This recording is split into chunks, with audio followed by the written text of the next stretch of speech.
you better come up on this side here.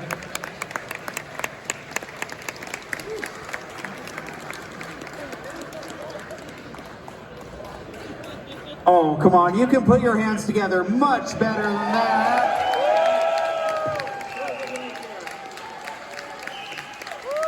Hey everyone, thank you for having me. I'm very happy to be here, and thank you for coming up. George, great to have you here, and we're going to do a Q&A with the fans here. Again, I'm Jim Swanson with the Victoria Harbour Cats, and I'm here to put on a show with you here today. This is exciting. I have a couple of tidbits I'd like to throw out there for you quickly to get things started. Are you a Grandmaster chess champion? Is that what I understand? No, absolutely not. But when I was young, in secondary school, I used to qualify myself to go represent my school and not only my school but also the neighborhood, like around all the little towns where I come from, and from there I qualified to represent all the towns of my area to Montreal they call provincial, but I never went further than that. I always lost all my matches at the provincial. So, but I do love chess. That's it's an amazing tidbit. I don't think many people would have known. And you also have a deep interest in paleontology. Yes. And dinosaurs. You're big. I'm old, so am I a dinosaur? No. You like dinosaurs? What is your favorite dinosaur? Oh, I'd be a T-Rex guy because my arm's a little short. Yeah, there you go. All right. Right? Yeah, it's interesting stuff. Why don't we have a seat here? We'll do this. I'd like to present you with a game-worn Victoria Harbour Cats jersey. Nice. For you to take our. There we go. Victoria Harbour Cats, we get going in a couple of months here, guys. I got my guy Chris right here with me. That's the one fun we got it right there. George, thank you. And a gift from us to you. I appreciate that. Thank you. Let's have a seat and we'll... If it's okay, I'll stay standing here. I like to see Stand everyone. is great. Absolutely. Like you guys want me to stay standing? It's better, right? Yeah. I can see you guys, so it's better like this. There you go. If you don't mind. So we do have the microphone set up for people who want to ask questions. Start to line up, please, if you want to ask George questions. I'm ready to ask him some questions until people are ready to do it. But we'd like to hear from you, the fans. And we're certainly glad to have George here with us today. It's awesome that you're here. You know what? Everybody who comes to Victoria says they want to stay here, live here, move here. So when are you moving here? Listen, I love it. I came. It's my first time here. I've been in BC before in Vancouver, but I was amazed that I flew. I took a plane from Vancouver, and I look. When you look down, when you arrive, it's just very beautiful. And when you land and you come here, you breathe. The air is pure. I love it. It's great. Can you smell the salt in the air here a little bit? Can you smell it? Smell the salt, like salt water, the ocean. No, but the hair is it's like clear. a lot of trees. Yes. It's I like it. Well, we love having you here. I'm from countryside, so I'm not from the city. I'm more of a country guy, and I like it here because it makes me remember where I'm from a little bit. Got a country guy over there clapping for you right there. There you go. There you go. Where do you live now? I live in the south shore of Montreal. Montreal is an island, so I live on the south shore. I do all my business in the urban area, in cities, but I like the fact that when I'm all done at night, I go back in a quiet place, and that's where I like to live. I believe that, and you've been the #1 UFC fighter of all time here right now, right, guys? Yeah. 26-2, 9 consecutive title defenses. Welterweight, middleweight champion. He came back to be middleweight champion. That had to be very good. That had to be a good feeling when you came back out of retirement to win it again. Yeah, I felt that I left on a bad note, and I didn't like the way it ends. And I was like, man, I gotta come back one more time. And if I come back, I need to do something different. Because I've been fighting as a welterweight all my career, but one of the critics that I always had is that I never went in a heavier weight class to challenge a champion, and I was like, now if I have to come back, I'm gonna do something different. So that's why I did, and it was in New York City. I live in Montreal, so Montreal is not too far. my family, my friends were able to come see me fight live, and it was great. I bet it was. The first one was sweet, but I bet that last one was the sweetest one for you. We have some fans ready to ask questions over here. Gord, can you leave that away? We want to hear your name, by the way, too, when you announce. And give us your name and give us your question. George is here for you guys. How about a big cheer for George being here, guys? Hi, George. I'm Han Solo. I like your outfit. I'm a big Star Wars fan, by the way. I love it. Thank you. I'll be asking for a picture later. You've famously been quoted saying that you never actually liked fighting. How did you persevere for almost like 20 years in that industry and like stay champion in a sport that you didn't actually like doing? It's a great question. And by the way, it's true. I never liked fighting. I never enjoyed it in a way that, for me, there's no perfect job. And I'll try to explain to you guys the best I can. It's a love-hate relationship for me. There's 365 days in a year. And I love my life. I love it. I have the freedom. I train. I got to practice the sports that I love. I like the science of fighting. I like the camaraderie I have with my training partner. But the worst day of the year for me is the day that I have to fight. Because for me, not knowing if I will succeed or be humiliated or badly hurt is unbearable. It's very, very stressful. And I remember when I was young, growing up in the sport, in the early days, I asked myself the question, am I made for this? Because I don't feel good doing it. I have anxiety problem. I'm scared. And when I was looking around me, all the other athletes, a lot of them, they were like, oh, I'm not scared. I can't wait Saturday night, I'm gonna kick his butt, you know, sort of mentality. And I was thinking, maybe I'm not in the right field. Maybe I'm not made for this. So I start seeking the help of sport psychologists at the time. And I remember even the sport psychologists at the time, I met many of them. They were trying to brainwash me. They were like, George, stop saying you're afraid and that you don't like what you're doing. You're not afraid, you're excited. And I was like, man, I don't know if it's my English, the problem, but because my English is bad. Maybe it's a language barrier, but I don't feel like I'm excited. I would be excited for the reason, but not to go fight on Saturday night, not knowing if I will be beat up or humiliated or winning the ultimate prize. And then I realized that I should never be afraid to admit that I'm afraid, because there's no courage without fear. And I made peace with it. And when I made peace with it, I was like, man, being afraid made me perform even better, because I always train in the fear that my opponent is getting prepared better than I do. So I want to do more than him. So I need that feeling of fear. So even though it's unbearable, it's not a pleasant feeling for me. It's a necessary evil in order to reach my peak performance. And that's how I see it. Thank you, George. Great question and a better answer. All right. Our next person up is Brad. Brad. And just before that, I think what I just explained could be the same for everyone. I felt that way going into a fight, but let's say for work, you have a presentation to do, you might feel the same way. You might be afraid of messing it up. Or if you're at school, you have an exam, you might be scared of failure. It's normal. When you care about something, it's normal to be afraid of failure, and there's no shame about it. Sorry to interrupt, please. Brad, go ahead. Hey, George, Canadians love you. So my question to you is, what fighter got under your skin the most? good question. It might surprise you,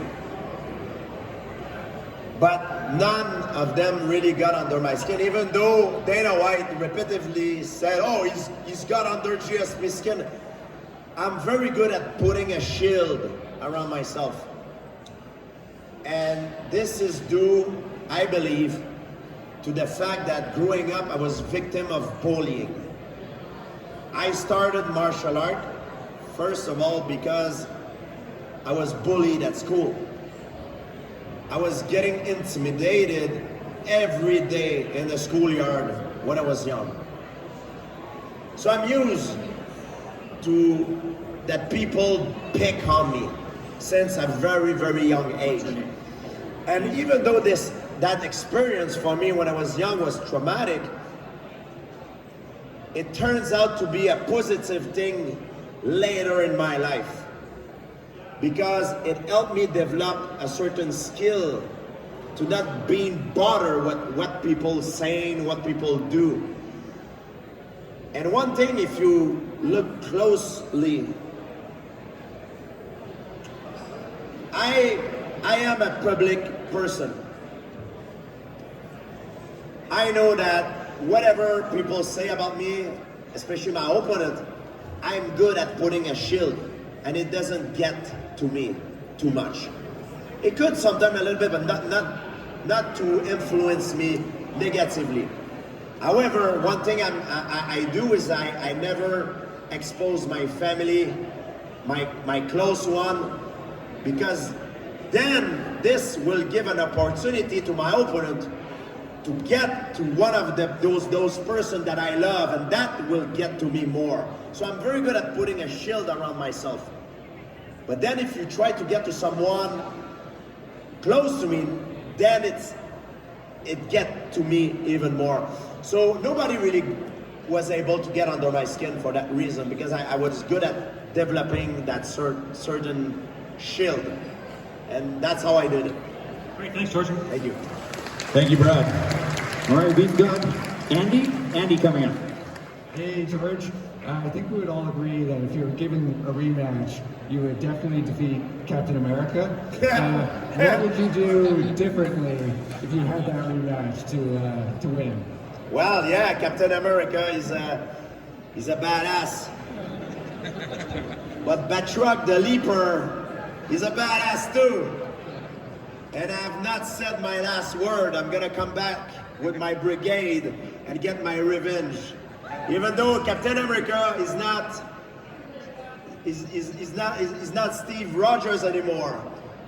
He's the Falcon. But I might come back. I might not be dead. So you'll see.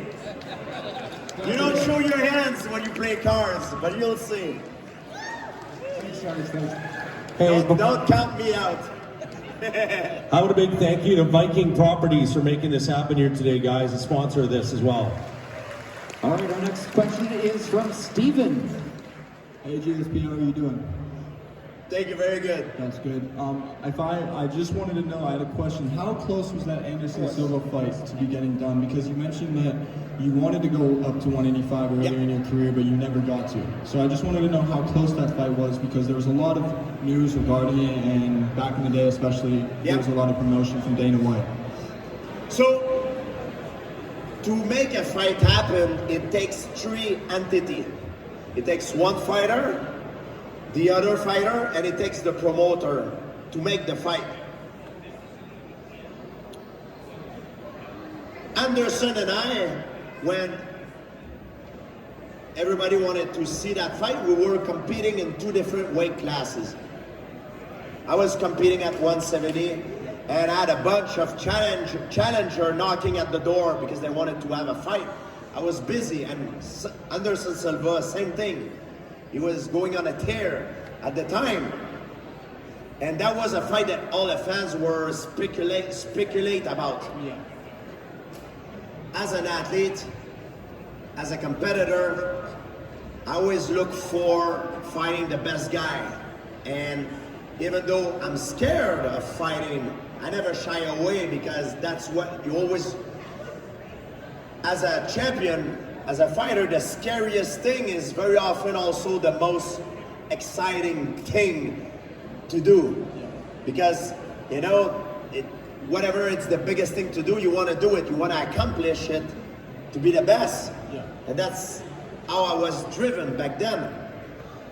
So my job is to fight in a cage. That's my job. That's my fight, when I'm in a cage and fight. I have a team behind me because I don't have the expertise to do everything for my field of work. I'm not a lawyer, I'm not an agent, a fiscalist. You know, I mean, it's fighting. Exactly. So I have people in my team that I trust that are there to see for the best of my interests. And those people, their job was to fight the fight that is outside of the octagon, the negotiation fight. So when we never really had a request for that fight, but it came once it wasn't a talk. And we asked my clan, we asked if we have to do this fight because we have to, after this fight, we're gonna have to come back down to fight again because there's other contender at 170. We want this fight be in a catch weight because we knew that Anderson at the time fought in Pride at 170, so he was able to make it. To make it. So that was one condition. And at that time also we asked for drug testing. That was another condition. That's totally fair. That was two of the conditions that we asked for. And I don't know the condition that Anderson Silva asked for. And we asked also a third one, that is that this fight is on an independent contract that my existing one. Because when you sign a contract with UFC, you sign a contract for multiple fights. You don't sign only one fight, because if you sign one fight, you win the championship. After you have the opportunity to go fight somewhere else. They don't want that. So they want to lock you in, so you sign 3, 4, 5 fight contract. So our purses are predetermined before the fight, depending of the outcome of the previous fight. So in the contract, we wanted to have a weight class that is a catch weight. We wanted to have drug testing, and we wanted to have an independent contract for me to fight him. Because if you want me to derail from what I'm doing, you need to compensate us more, because it's different. It's reasonable, and that was on our side the demand. I don't know what Anderson Silva's demand was. Because when you negotiate independently. You don't know what the other side. And they never came back to us with the answer. They did not even say no or yes. They didn't even said. They did not even came back. So that fight, unfortunately, always stay in the room of speculation. And because they're running a business, and think about it. Do you rather have 2 superstars climbing the rank and make money? They make money for your organization, or you rather have 2 superstars fighting each other, one going down and one climb? It's more profitable, perhaps, to have 2. It is true. It is true. So that might be why they did not came back to us. That's totally fair. Thank you so much for your Same time. thing with the Khabib fight, by the way. Similar situation. I just wanted to ask quickly, with that fight, was that was the same situation you said? It was like similar? Once we were retired, after Khabib retired, like a few months after he retired, and I retired, Dana White called me. He's like, would you be interested in fighting Khabib? And I asked him, I was like, Khabib is retired, and I know he said he would never come back. He promised his mother. I'm like, did he say yes? He's like, yeah, he said yes. I thought it was weird. And it was like a few years after I retired, I was like, okay, let me get back to you then. So I called a friend of mine, Ali Abdelaziz, to see if it's true. And then he confirmed to me, he's like, no, it's not true. He's trying, because that's what promoters do. If they want to make a fight happen, they're going to say, to one guy, hey, this guy said this about you, and go see, hey, this guy said he's gonna kick your ass, blah, blah, blah. And so that's how they make a fight happen. That's their job, that's the nature of the business. So me knowing this, I made a call because I know Ali is a friend of mine, he's Khabib's manager. We used to be very close, so I know him. And he said it was not true. Yeah. So it was just him trying to taunt. Word of mouth. But it was too late. If they wanted to make that fight happen, they should have done it earlier when Khabib was active.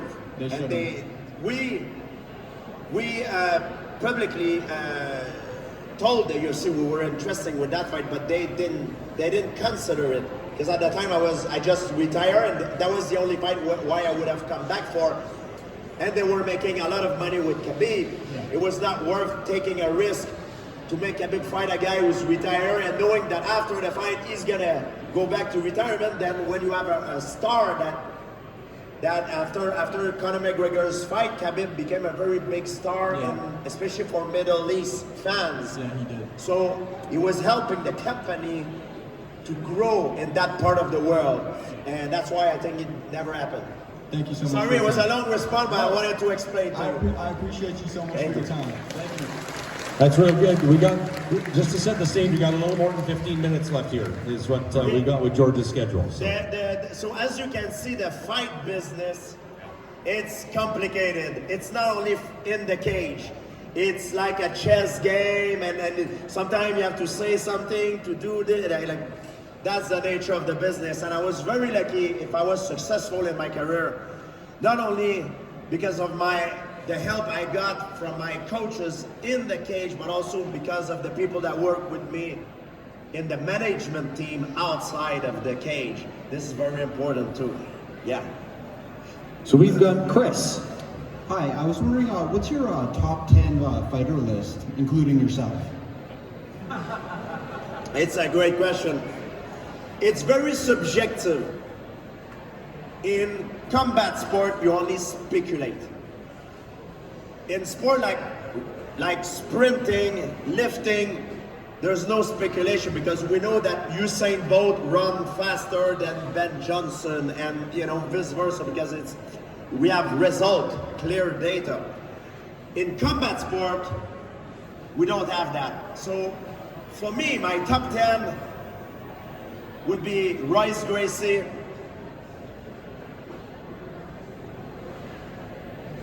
I would put there John Jones, Demetrius Johnson.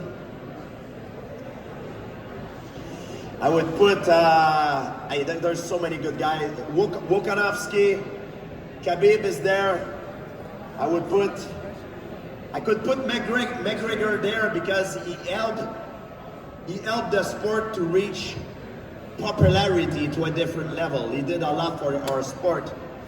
I could put there Fedor Emelianenko, that's Anderson Silva, BJ Penn in his prime was like a freaking nightmare.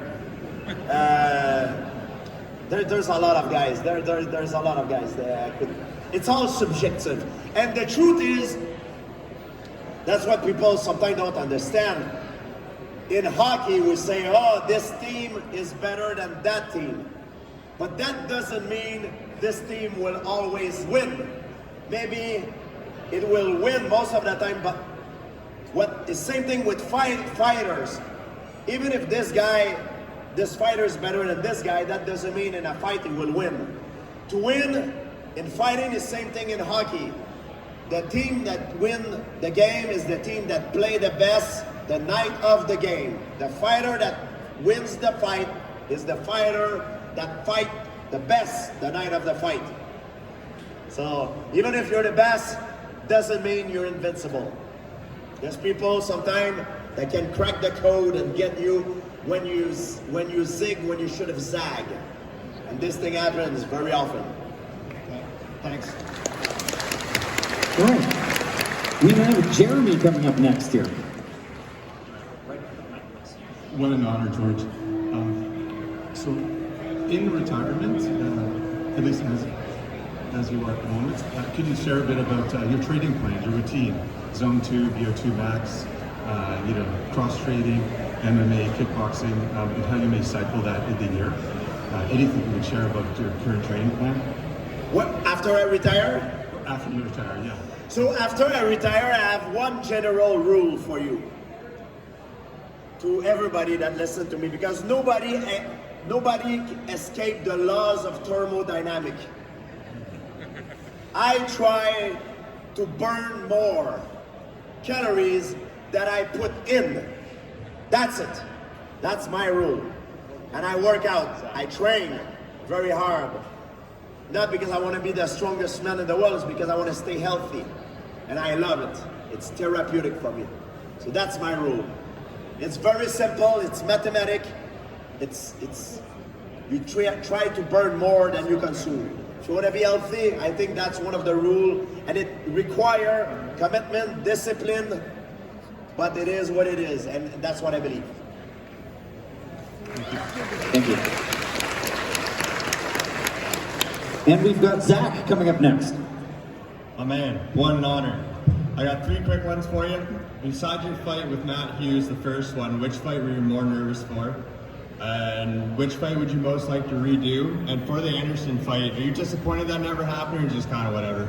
Yeah, I'll start with the last one. I'm disappointed a little bit that the fight with Anderson and Khabib and all these guys, in the heat of the moment, it did not happen. It's okay because you're so busy and you take whatever challenge. But looking back at things, I know how big it could have been. I wish it would have happened, but these 2 fights would have been legendary, like Silva, St. Pierre, or Nurmagomedov, St. Pierre would have been great. But it is what it is. We cannot go back in the past. And the other question was, sorry. Besides your first fight with Matt Hughes, yeah. which fight were you most nervous for? The most nervous fight, Matt Hughes, the first fight. I would say the second most nervous, it was my comeback fight in Montreal against Matt Serra. And also the fight with Michael Bisping in New York, I was very nervous. But the number one in terms of nerves was my first fight with Matt Hughes that I lost. Was my most nervous fight. And one of the fights that I would like to do again, there's a few one that I look sometimes like, man, I should have done this, but BJ Penn won, very close fight. Jake Shield, Johnny Hendricks, very close one. These are the fights that I look and I know I can do better. I wish I could, but it is what it is. And then, that's the beauty of the sport. Because if we would always know what would have happened, it would be boring. So sometimes people have great performance. Sometimes you have lower performance. But these are the fights that when I look, or all of the fight, when I watch them, I'm like, man, I'm very critics about myself. I should have done this. Why? What was I thinking? But it is what it is, and I'm very happy. It turns out good for me. Awesome. At the end. Appreciate you, man. Thank you. Thanks, Zach. How great is this, everyone? These answers, these questions? One of Canada's greatest ever athletes, Gretzky, Christine Sinclair, GSP, right in that group, absolutely. For my money, you're number 1. We've got Kaze. Kaze. Hey man, I'm a big fan. I've been putting some time in the gym. I'm a younger dude. I love the striking and all that, but GSP, I keep getting dragged to the mat and tapped out. I need some advice. How do I keep these guys off my legs? First, you need to control the distance. You want to always keep your opponent at the end of your punches if you don't want to go to the ground and if you want to hit him with the maximum power you have. So when he comes forward, you go backward. When he goes backward, you maintain a forward pressure. That's the idea. That's the rule number 1. Okay. If he passed that line and he get close to you in a clinch, now you have to rely on your wrestling skills. And there's no other way to get those skills than to work on it in the gym. So go work on it, man. Let's go. Thank you. Sorry, the real answer is not sexy. It's freaking hard work and dedication. There's no way around it. You can do it. I believe in you. Our next Get question out here is there. from Jacob. Jacob. Hey George, I just want to say thanks for coming with Viking Properties. It was great taking pictures. I just want to ask Thank you, Viking Properties, for letting this happen, guys. A non-fight related question. What are your thoughts of the recent discoveries under the pyramids using LiDAR technology? Yeah. Wow. This is a subject that I'm very interested in. I mean, from the data that has been shown, and from all the discussion that I've seen online among the experts, it seems that the instrument that they use is relatively new. This find has not been peer review, so they need more testing before we claim with certainty that there's something big under the Giza Plateau. But that is a very interesting discovery if it turns out to be true, because it will redefine everything that we know about history. Redefine history for sure. Yes, but before we get all excited, and which is normal to be excited, because every great discovery starts with with a paradigm, when you break a paradigm, and that's what it is. And I think they need they cannot just disregard it. If they disregard, it's bad. I think you need to dig in to see what really is going on out there. That's my opinion on this subject. Thank you, I appreciate it. I'll see you later at the fights. Thank you. Thank you, Viking Properties. Thank you very, very much. Doesn't happen without great sponsors. And our next question is by Greg.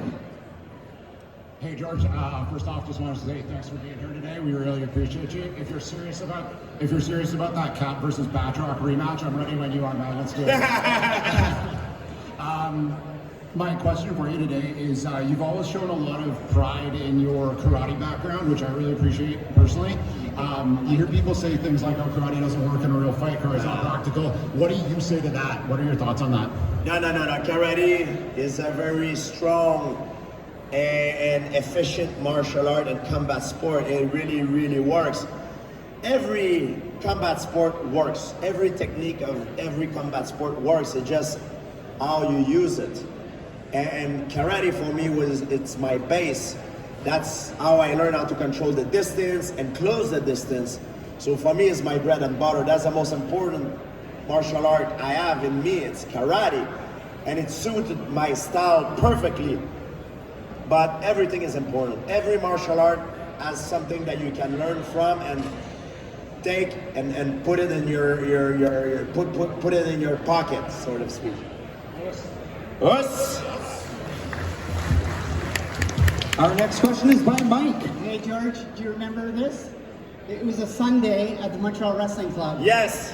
So I used to babysit Victor's son David and Vicky, because he didn't trust anyone. He just immigrated from Russia, and they moved to Thunder Bay, and they didn't trust anybody. So I used to babysit Vicky and David, and then Gia claims, I don't know if it's true or not, when we went to Georgia for wrestling, he said he came to Montreal because of me. I don't believe it. Anyways, another thing. I watched your second fight with BJ Penn, and you beat the crap out of him. And the scary thing was, I was surrounded by all these Americans, and I thought, oh, they're gonna kick the shit out of us. They were fine. They went, holy cow, this George is so good. And I went, yeah, thank God. Anyways, we had all these UFC guards like Canada. Anyways, we got through it. They didn't do anything. They went, holy crap, this guy's good. Thank you for your support, man. I really appreciate it. Yeah. The wrestling club in Montreal is a place that I train, and I still train there up to this day. I was there last week. It really helped me. All the guys there, they're a stud, and they really helped me for my career. And another thing, Steve Renals, right? Do you know Steve Renals? Yes. So I think he said he met you there at the Montreal Wrestling Club. There's a lot of people that I met. I can't remember when and where, but yeah, it's very, very possible, yes. Yeah. Anyways, nice talking to you. Thank you. Enchanté. Enchanté, merci. I love his Expos hat, huh? You an Expos fan back in the day? Yeah. hope they bring them back. Right, a baseball guy. They're gonna bring it up the Expos. There you go. We've got Jason coming up next. I'm just, just super anxious. I'm like, fuck, it's part of my language. Just like GSP, when you came walking out, I was like, because I was talking to a friend of mine, and I was like, like GSP, he's on the island. She's like, who's GSP? And I'm like, look, like if you like basketball, it's like the equivalent to meeting Michael Jordan, like for me, right? So it's a really honor and privilege to get to be here. Thank you. I don't want to ask you a question that you've heard 1,000 times in your career, so I'm trying to think, I'm like, what's the best question? So I would say, one thing I admire about you the most over the years of watching you is the way you conducted yourself outside the octagon, as far as how you treat people. You talked a lot so would you say that, as far as being humble and respectful, would you attribute a lot of that to your martial arts background or your home life? And my second question would be, because you have pretty humble beginnings, right? So when you blew up and you were kind of like GSP, how important was it for you to practice, humility and not letting your ego get in the way? And I know when you fought Matt Serra the first time, I don't want to make you relive that, but how important do you think that loss was for your career, as far as getting over that mental hurdle? Well, a few things. I always try to stay authentic to who I am, especially nowadays with the social media. We didn't really have that back then when I was competing. I mean, it came out very late in my career. So it's another way to promote yourself. So back then it was through the media that we used to do all our interviews and say what we had to say. I always thought the best way for me was to stay humble and stay authentic to who I am. I'm not playing game. Nowadays it's different because you see guys sort of create a character because of social media now. You can say something that goes straight to the public like in 2 seconds. We didn't have that back then. It was a different era. So guys use those platforms to promote themselves. When you see Conor McGregor, he's authentic because he is like who he pretends to be, and he's very good at it to talk and promoting fight. He's the best at it. He's like the Wayne Gretzky of fight promotion. But there's guys that are not authentic, and it shows up when you're not authentic. So I always trying to stay authentic to who I am. And when you talk about losses, I have 2 losses in my professional career, but I have a lot of losses before that. People don't know because I never heard of it. And I'm sure it's the same thing for any great athlete. They never start right away by being successful. It requires a lot of work. Before I get to the level that I obtain, I had to go through a lot of ups and downs and getting beat up in the gym, being humiliated. So I had a lot of losses. It's just that those losses were not public. But every time I had losses, like especially professional losses, there's 2 things that can happen. You can lose all your confidence and giving up, or you can take that and use that as a tool to improve and get better. And the way you do it is you need to analyze and find out the reason why you lose. And when you find out the reason why you lose, you make sure to never make the same mistake again. That does not mean you will never lose again. That just means that you will never lose again for the same reason. So a loss, it's not really a loss. A loss is just a way that it helps you to improve and get better. I think is Einstein says, it's not that I failed, I only found one way that it doesn't work. And it's, for me, the same thing. George, just quickly, one more question. Who was your favorite guy to train with? Correct me if I'm wrong, but did you not train with Jake Shields after you fought him? Yeah, I trained with a lot of the guys that I've trained with Jake Shields, Dan Hardy. I trained with a lot of guys, a lot a lot of guys that I fought, that I trained with, and it's great experience. A lot of them we became friends. Right. Okay, thank you so much for your time. Thank you. Thank you for your questions. We got like time for one question here. I'm sorry for those behind. Yeah, so George, we're a couple minutes away from your I time. can rapid fire my answer. Okay, all right. We've got Clay here. You're the boss. All right, Clay. You're the boss because you could probably beat me up a little bit. So. Hi George, big fan. Me and my friends used to get together and watch all your fights, and one of my favorites is when you beat John Fitch. I was wondering, what is your favorite fight? My favorite fight, I would say I have three that comes right to mind. My first win against Matt Hughes, my first world title, my win against Matt Serra, because I overcome a lot of obstacles and it was in Montreal, and my win against Michael Bisping because it was a beautiful finish. It was. In New York City, like in a different weight class, it was, for me, history. Thank you so much for coming out. Thank you, Viking. Anyone needs property, Viking. Viking Properties, thank you very, very much for that. Oh, we're gonna squeeze one in, Francis. We'll rapid fire it. Let's do it. On va faire ça vite. Kickboxer 3, ça va s'arriver, puis tu vas se revenir dedans. Ils sont en pourparlers avec mes agents. Je me croise les doigts et moi ça m'excite. Le projet m'excite. J'espère bien. Cool, merci. Thank you. Merci. Oh, one real quick. What's your name? Josh. We've got a Josh, and you're gonna be our last one here. Yeah, I just wanted to speak to.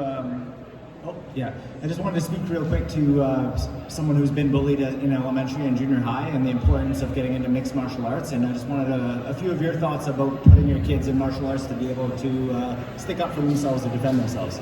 I think when you talk about bullying problem, I think for someone who's victim of bullying, the big problem for a lot of the kids is a lack of confidence. And growing up, I remember when I look at myself in the mirror when I was young, I didn't like what I used to look. I didn't like what I used to see in the mirror. I didn't love myself. But I fall in love with who I could become. And I didn't know, I'm not talking about being a champion or fighting, I'm talking about a person that I could become. I use martial art to build up my confidence. And when I was a kid, I lacked a lot of confidence, and that's why I was a victim, because bully, they always go after the weak. And when I was young, I was very weak. I couldn't even look at people in the eyes. I was walking like this, and what martial art did for me, it changes me from the inside out. It teaches me to stand up straight. When I shake someone with a firm handshake, and I talk to someone, I look at him in the eyes, and it changed the way I carry myself. I became confident, and that's how bullying stopped. I wish I could tell you it's because I beat up all the bullies, but that's not how it happened. It would have made a great movie, but that's not how it happened. A few times, yes, I had to fight, but most of it happened over a long period of time because I became someone different, someone more confident. And I think kids who are victim of bullying, in order to boost their confidence, they need to learn, they need to find out what they love, what is their passion. It could be art, music, hockey, whatever it is. Put your kid into something they love so they will develop a confidence, a self-confidence that will help them to carry themselves through their school, through their activities. It will change them. And just by doing that, it can change the life of a person to build up confidence. Thank you. Yeah. How inspirational is that, everybody? George, thank you very much. Thank you. GSP, everybody. GSP. GSP. GSP. Absolutely.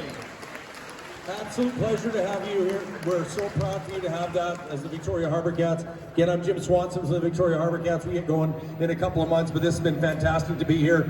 Check out all the booths. Thank you to Viking Properties. Awesome that you guys made this happen. Stop by their booth in particular and say thank you to them. GSP, everybody. Thank you. I'll see you guys at the booth. I'll see you guys soon.